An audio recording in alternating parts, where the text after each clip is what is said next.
Good evening and welcome to Wednesday's Midlands Today from the BBC. Tonight, the Chief Constable of West Midlands Police admits some officers have been withdrawn from frontline duties to work in back office jobs. A Birmingham MP claims the figure is 32, but the federation representing rank and file officers claims the true number is much higher.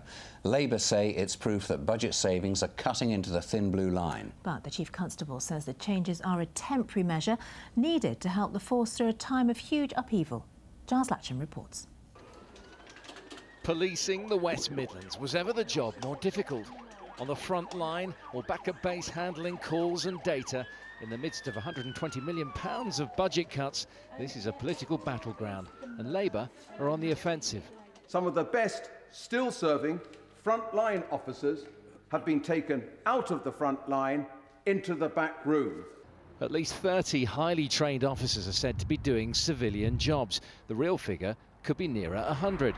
According to the Police Federation, 3 uniformed officers stationed here at Bourneville have been removed from frontline duties to work in a contact centre. Another has been put on a filing job. In Coventry, 4 officers have been taken off the front line to monitor CCTV. And in Dudley, 8 officers have been put to work in a contact centre. Between them, they have 116 years' experience.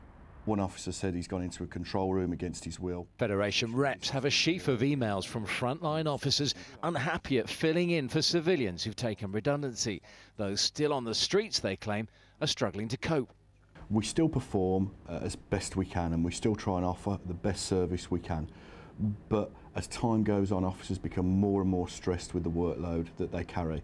It is the Chief Constable of West Midlands Police. Taking calls on BBC1, the man at the top agreed some of his 7,000 officers had been moved into backroom roles. But it was a temporary measure, he said, to tide the force over. I don't like this frontline distinction. We're cutting crime faster than we've cut crime before. We're delivering frontline service in a different way, and that's my priority. And the minister rejected calls to rethink the level of funding cuts. Labour's story, he said, was an old one. Calling on us to spend more money, and that's exactly what got this country into the mess in the first place. Next week, the Chief Constable will outline his vision of policing after the cuts, a future involving a private partner. The changes are far from over. Giles Latcham, BBC Midlands Today, Birmingham. Well, let's talk to Jack Dromey now. He joins us now from Westminster. A very good evening to you, Mr Dromey. Good evening. Now, I know you want the government to rethink the cuts. They're adamant, though, that cuts won't affect frontline policing, aren't they? They're wrong. The government's imposing the biggest cuts in history on our police service, 20%.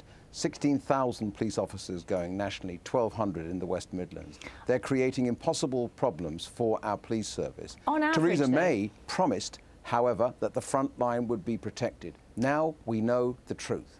32 officers that I know of who have been taken out of the front line into the back room.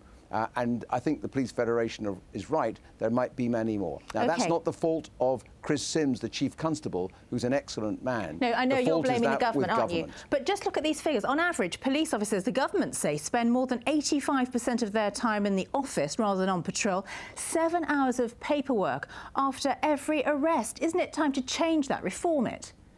Misleading propaganda. The simple reality is this.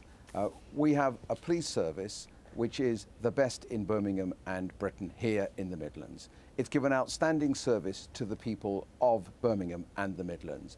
Right now, it's facing unprecedented cuts at breakneck speed. That is creating impossible problems.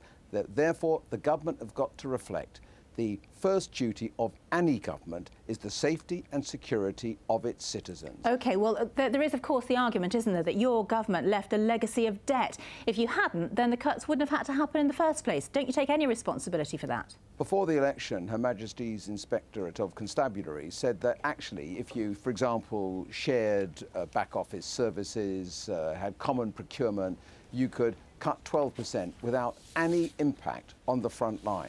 What the government have said, ignoring that advice, is to go for 20% front-loaded cuts. It's that which is creating major problems. The government must think again. OK, Mr Dromey, thanks very much indeed for your time. Thank you.